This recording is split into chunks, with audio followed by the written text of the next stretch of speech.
வணக்கம், இது ரத்னம் கிச்சன். நான் உங்களுக்கு கரண். இன்றைக்கு வந்து 2 விதமான சட்னி செய்ய போகிறேன். ஒன்று பச்சை மிளகாய் சட்னி, அது ஒரு வித்தியாசமாக செய்ய போகிறேன். அதோட இன்னும் ஒன்று பீன்ஸு, எங்களோட தோட்டத்து பைத்தங்க பீன்ஸை வச்சு ஒரு சட்னி, அதுவும் வித்தியாசமாக இருக்கும். அப்போ இன்றைக்கு ஒரே கல்லில் 2 மாங்காய் வாங்கோ எப்படி செய்கிறேன்னு காமிக்கிறேன். முதல்ல அதுக்கு தேவையான பொருட்கள் சிம்பிளான பொருட்கள் தான். வாங்க பார்க்கலாம். இப்போ பார்த்தீங்கன்னா சார், இது பச்சை மிளகாய் சட்னிக்கு. இதில் நான் ஓரளவு எங்களோட தோட்டத்து பச்சை மிளகாய் தான். அதில் ஒரு 10 பச்சை மிளகாய், ஒரு பூண்டு, ஒரு பெரிய வெங்காயம், இந்த பாருங்க, இது புளி, ஒரு நெல்லிக்காய் சைஸில், கருவேப்பிலை ஓரளவு இருந்தால் நல்லா இருக்கும், டேஸ்ட்டாக இருக்கும். அதுக்காக தேங்காய் கொஞ்சம், ஒரு காவாசி இருக்கும். அதோட சின்ன சீரகம், சின்ன கரண்டியால் ஒரு கரண்டி, 50 கிராம் முந்திரி பருப்பு கஜு. இது பச்சை மிளகாய் சட்னிக்கு. இப்போ பார்த்தீங்கன்னா இந்த பக்கத்தில் இது பீன்ஸு, இது எங்களோட தோட்டத்தில் உள்ள பீன்ஸு, கடைசியாக கிடைச்ச பீன்ஸை வச்சு அதுலேயும் ஒரு சட்னி செய்ய போகிறேன். அதுக்கு பாருங்கள், ஒரு 200 கிராம் பீன்ஸ் வரும். அதை பொரிச்சு எடுக்கணும், ஒரு 3/4 பதம் பொரிச்சு எடுக்கணும். அதோட கருவேப்பிலை, 5 காஞ்ச மிளகாய், 5 பச்சை மிளகாய், சின்ன மிளகாய் தான், ஒரு பெரிய வெங்காயம், ஒரு புள்ளி, ஒரு நெல்லிக்காய் சைஸில், அதுக்கு சின்ன கரண்டியால் ஒரு கரண்டி பெருஞ்சீரகம். இதில் கா முடி தேங்காய், 2க்கும் கா முடி தேங்காய். இப்போ எப்படி செய்கிறேன்னு காமிக்கிறேன், வாங்க பார்க்கலாம். முதல்ல பச்சை மிளகாய் சட்னி. அதுக்கு நான் நல்லெண்ணெய் பெரிய கரண்டியால் 2 கரண்டி நல்லெண்ணெய். எண்ணெய் கொஞ்சம் கொதிக்கட்டும். இப்போ பார்த்தீங்கன்னு சொன்னால் எண்ணெய் கொதிச்சிருச்சு. நான் சீரகத்தை போடுவோம். சீரகத்தை போட்டு கருவேப்பிலை, பச்சை மிளகாய் லேசாக வதங்கி வந்தால் தான் சட்னிக்கு நல்லா இருக்கும். இல்லாட்டி பச்சை வாடை அடிக்கும். அதனால் ஒரு பூண்டு, வெங்காயம், இப்போ எல்லாத்தையும் போட்டு ஒரு 30% வதங்குற மாதிரி கிளறி போட்டு எடுத்தால் போதும்.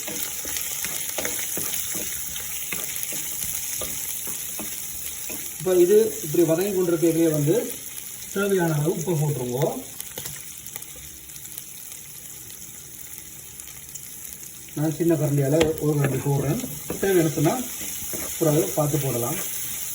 பாருங்கள், இந்த மாதிரி பச்சை மிளகாய் இந்த மாதிரி உலகத்தில் இந்த பச்சை மிளகாய்ன்ற வாடை போய் சட்னி நல்ல டேஸ்ட்டாக இருக்கும்.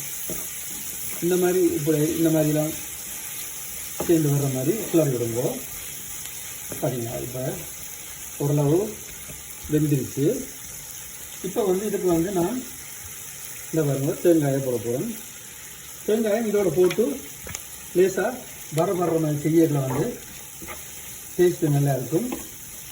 கடைசியாக இந்த பாருங்க, இந்த காய்ச்சி தேங்காயை வடிவாக கிளறி போட்டு இப்போ இந்த முந்திரி பருப்பு போட்டு புளியையும் இதுக்கே போட்டுருவோம். சரியா, இப்போ போதும். இதை இப்போ எடுத்துருவோம். எடுத்து ஒரு பக்கம் வச்சுட்டு ஆறுன அப்புறம் தான் அரைச்சி எடுக்கணும். இப்போ எடுத்துருவோம். இது 2வது பீன்ஸ் சட்னிக்கு. இதுக்கும் பெரிய கரண்டியால் ஒரு 2 கரண்டி எண்ணெய், எந்த எண்ணெயாக இருந்தாலும் பரவாயில்லையா. எண்ணெய் நல்லா கொதிக்கட்டும். இப்போ பார்த்தீங்கன்னா சொன்னால் இந்த எண்ணெய் கொதிச்சிருச்சு. பெருஞ்சீரகம், சின்ன கரண்டியால் ஒரு கரண்டி பெருஞ்சீரகம். உடனே இந்த வெட்டி வச்ச பீன்ஸு இதை போட்டு இது ஒரு 75% வதங்கி வரணும். இது ஒரு 75% வதங்க வரும். வதங்கினா தான் அந்த பீன்ஸ் நல்ல ஒரு ருசியை தரும். அதில் இதை இது ஒரு 75% வதங்க வருவோம். இப்போ இதுக்கு நாங்கள் உப்பு போட போகிறோம். ஏன்னு சொன்னால் அப்போ பீன்ஸ் சீக்கிரமாக வந்துடும். அதில் ஓரளவு உப்பு போடலாம்.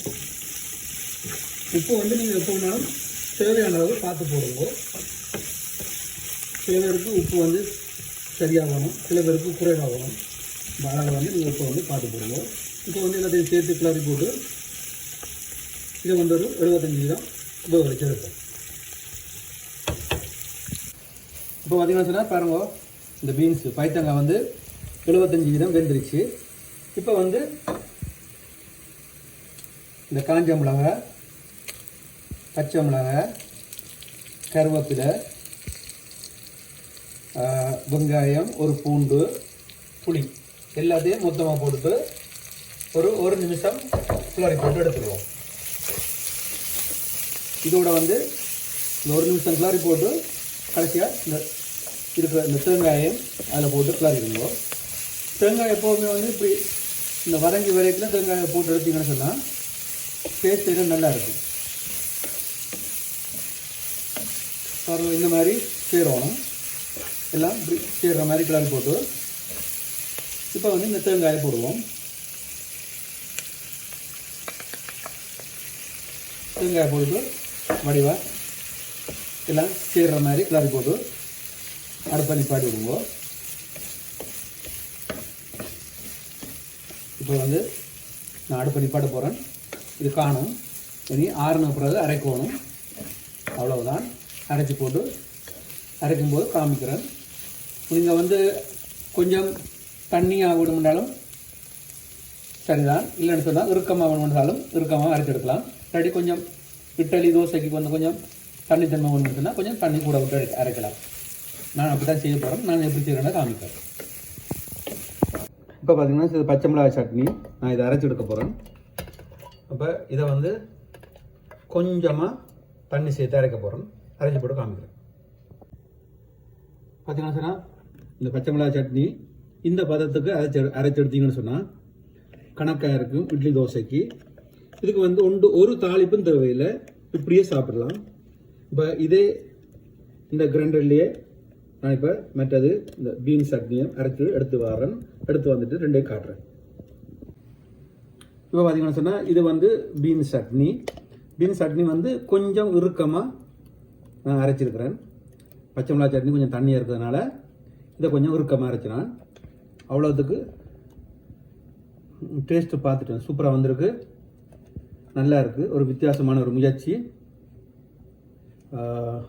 வாங்கோ, ரெண்டையும் எடுத்துட்டு காமிக்கிறேன். இப்போ பார்த்தீங்கன்னா சொன்னால் இது வந்து பீன்ஸ், அதாவது பைத்தங்காய் போட்டு செஞ்ச சட்னி. இது வந்து பச்சை மிளகாயம், முந்திரி பருப்பு, அதாவது வந்து கஜு போட்டு செய்த சட்னி. அருமையாக இருக்கும். இன்றைக்கு இட்லியோட வந்து இதுவும் ஒரு ஆட்டிறைச்சி கறி, அதாவது ஆட்டிறைச்சி குழம்பு எல்லாம் சேர்த்து சாப்பிடல எப்படி இருக்கும். இது பார்த்தீங்கன்னா சொன்னால் ஒரே கல்ல 2 மாங்காய். இப்போ பார்த்தீங்கன்னு சொன்னால் பாருங்க, பச்சை மிளகாய் சட்னி அதோடு சேர்த்து இந்தியாவில் பார்த்தீங்கன்னு சொன்னால் இது வந்து பீன்ஸு பைத்தங்காய் சட்னி. ரெண்டும் வித்தியாசமாக இருக்கும். ஏண்டா இதுக்கு வந்து நான் கஜு, அதாவது வந்து முந்திரி பருப்பு போட்டு செய்திருக்கிறேன். அதோட தேங்காய் எல்லாம் போட்டு செய்ததுனால ஒரு வித்தியாசமாக இருக்கும். டேஸ்ட்டு பிரமாதமாக இருக்கும். இப்போ பார்த்தீங்கன்னு சொன்னால் இந்த சட்னி ரெண்டுக்கும் இட்லி செய்திருக்காங்க. அப்போ இட்லியோட அதுவும் அந்த ஆட்டிறைச்சி கறி குழம்பு எல்லாம் சேர்த்து சாப்பிட்டா இப்படி இருக்கும். அதையும் சாப்பிடக்கல வீடியோ எடுக்கிறேன் பாருங்க. அவ்வளோத்துக்கு சூப்பராக வந்திருக்கு. டேஸ்ட்டு அந்த மாதிரி இருக்குது, எச்சி ஊறுது. வேறு என்ன உங்களுக்கு பிடிக்கும்னு நினைக்கிறேன். பிடிச்சிருந்தா லைக் பண்ணுங்க, ஷேர் பண்ணுங்க, சப்ஸ்கிரைப் பண்ணுங்க. மீண்டும் இன்னொரு வீடியோ சந்திப்போம். பாய்.